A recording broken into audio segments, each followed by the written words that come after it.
Dear students, अब हम करेंगे कक्षा 4 की बुनियादी कौशल विकास कार्य पुस्तिका में सप्ताह 4 का और छठे दिवस का कार्य पत्रक 24। तो पहला सवाल है, निम्नांकित तालिका में 20 विद्यार्थियों के मनपसंद खेलों को दर्शाया गया है। तालिका को पूरा कीजिए और नीचे दिए गए प्रश्नों के उत्तर लिखिए। यहाँ पे एक इमोजी बताई गई है एक विद्यार्थी के बराबर। खेल का नाम, चित्र निरूपण और विद्यार्थियों की संख्या। कबड्डी। कबड्डी को पसंद करने वाले विद्यार्थी हैं 1, 2, 3, 4, 5। 5 विद्यार्थी। खो खो को पसंद करने वाले 1, 2, 3, 4, 5। ये भी 5 विद्यार्थी। फुटबॉल को पसंद करने वाले 3 विद्यार्थी।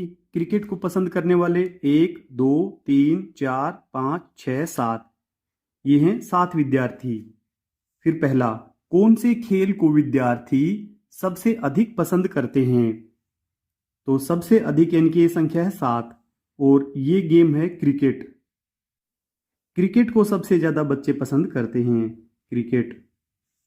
फिर दूसरा, कौन से खेल को विद्यार्थी सबसे कम पसंद करते हैं? तो सबसे कम 3 बच्चों ने पसंद किया है फुटबॉल को। Football, football. फिर आगे है तीसरा, खो खो खेल को पसंद करने वाले विद्यार्थियों की संख्या कितनी है? खो खो खेल को पसंद करने वाले बच्चे हैं 5। आगे चौथा है, कबड्डी एवं खो खो खेल को पसंद करने वाले विद्यार्थियों की कुल संख्या कितनी है? कबड्डी को पसंद करने वाले 5 और खो खो इसको पसंद करने वाले भी हैं 5। तो 5 + 5 = 10। फिर आगे दूसरा है, गणित किट की कुछ आकृतियों के चित्र नीचे दर्शाए गए हैं। इन आकृतियों की सहायता से नीचे दिए गए प्रश्नों के उत्तर लिखिए। सबसे अधिक संख्या में कौन सी आकृति है? तो सबसे पहले हमें ये आकृतियां देखनी होंगी कि वृत्त कितने हैं इसमें, और आयत कितनी है, और ट्रायंगल कितने हैं। तो सबसे पहले हम वृत्त को देख लेते हैं कि इसके अंदर कितने वृत्त हैं। 1, 2, 3, 4, 5, 6, 7, 8, 9। इसमें 9 वृत्त हैं। अब आयत को देख लेते हैं। 1, 2, 3, 4, 5, 6, 7, 8, 9। 9 ही इसमें आयत हैं। और अब हम देख लेते हैं इसमें कि ट्रायंगल कितने हैं। 1, 2, 3, 4, 5, 6, 7, 8। इसमें ट्रायंगल हैं 8। हम यहां पे आयत को दोबारा से गिनेंगे, इनकी संख्या ज्यादा है। 1, 2, 3, क्योंकि एक ये ब्लू कलर वाला भी है। 1, 2, 3, 4, 5, 6, 7, 8, 9 और 10। तो यहां पे आयत की संख्या 10 है। 10। पहला, सबसे अधिक संख्या में कौन सी आकृति है? तो यह है आयत। फिर दूसरा, कौन सी आकृति सबसे कम संख्या में है? तो यह है त्रिभुज। त्रिभुज। फिर आगे तीसरा, कुल कितनी आकृतियां हैं? तो कुल यहां पे 10 और 9 19। 19 में 8 जोड़ेंगे तो यह है 27। 27 आकृतियां हैं। तीसरा है, विद्यार्थियों ने गणित विषय के एक परख में 5, 2, 3, 3, 5 इस प्रकार से अंक प्राप्त किए। इन प्राप्तांकों से दी गई तालिका की पूर्ति कीजिए और नीचे दिए गए प्रश्नों के उत्तर लिखिए। एक अंक प्राप्त करने वाले, तो यहां पे 1,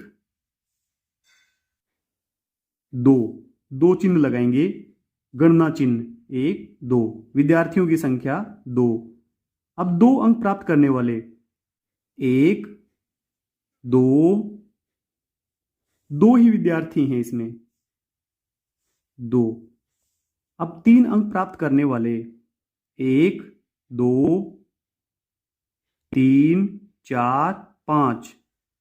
1, 2, 3, 4, 5। 1, 2, 3, 4, 5।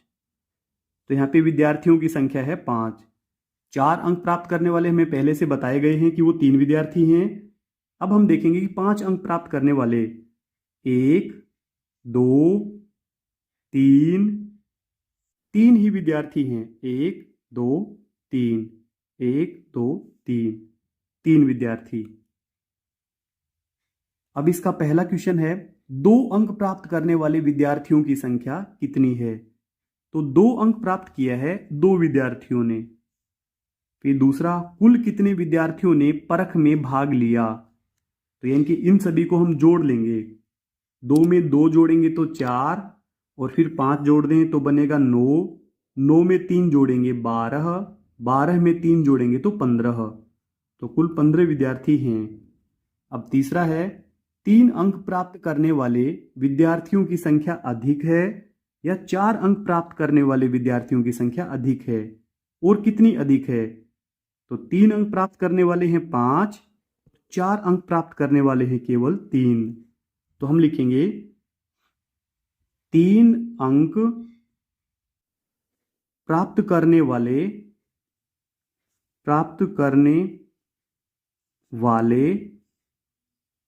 2 अधिक हैं, 2 अधिक हैं, क्योंकि 4 अंक प्राप्त किया है 3 बच्चों ने और 3 अंक प्राप्त किया है 5 बच्चों ने। अब लास्ट वाला है कितने विद्यार्थियों ने 3 से अधिक अंक प्राप्त किए। 3 से अधिक यानी कि 4 वाले जोड़ेंगे और 5 अंक जोड़ेंगे, तो ऐसे 3 + 3 यानी कि कुल 6 विद्यार्थी हैं जिन्होंने 3 से ज्यादा अंक प्राप्त किए हैं।